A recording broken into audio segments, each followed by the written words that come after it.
एक बार एक औरत अपने नन्हे बच्चे को लेकर एक जंगल से गुजर रही थी। अचानक उसे एक खौफनाक और डरावना गुफा नजर आया। उस गुफे का मुंह खुला हुआ था जहां से यह आवाज़ आ रही थी, ए खातून, इस गुफे में दाखिल हो जाओ।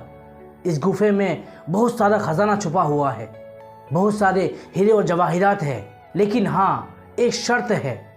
इस गुफे से तुम जितनी मर्जी हीरे और जवाहिरात निकाल सकती हो, लेकिन एक बार में तुम जितना निकाल सकती हो निकाल लो, क्योंकि एक बार गुफे का मुंह बंद होने के बाद दोबारा इसका मुंह खुलेगा नहीं। गुफे से आने वाली उस आवाज़ को सुनकर वो औरत घबरा तो गई थी, लेकिन दौलत और ख़जानों की लालच ने उसे गुफे के अंदर जाने पर मजबूर कर दिया।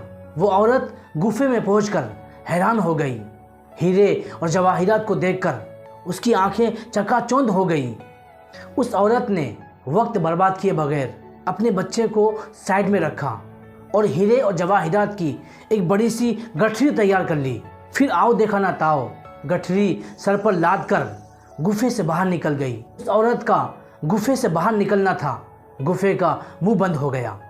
गुफे का मुंह बंद होते ही उस औरत को ख्याल आया कि उसका बच्चा तो गुफे के अंदर ही रह गया। अब वो औरत सर पटक रही है, रो रही है, चिल्ला रही है, लेकिन अब उसके पास दिल बहलाने के लिए हीरे और जवाहिरात तो थे, लेकिन माँ की ममता को सुकून पहुँचाने वाली आवाज़ उस गुफे में दबकर रह गई थी।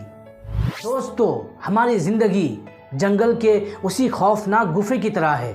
झूठ, चुगली, गीबत, हसद, ज़िना, ये सारी बुराइयाँ गुफे में मौजूद हीरे और जवाहिरात की तरह हैं।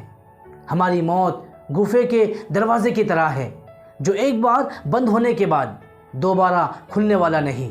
हमारे नेक आमाल औरत के नन्हे और मासूम बच्चे की तरह है। ज़रा सोचिए, आप ज़िंदगी में गुनाह पर गुनाह करते जा रहे हैं, अचानक मौत आ गई, तो मौत के बाद आपके पास गुनाहों की गठरी तो होगी, लेकिन नजात दिलाने वाले नेक आमाल नहीं होंगे। इसलिए ज़िंदगी में मौत से पहले ही ज़िंदगी को गनीमत समझकर अच्छे काम करते रहना ही अक्लमंदी है।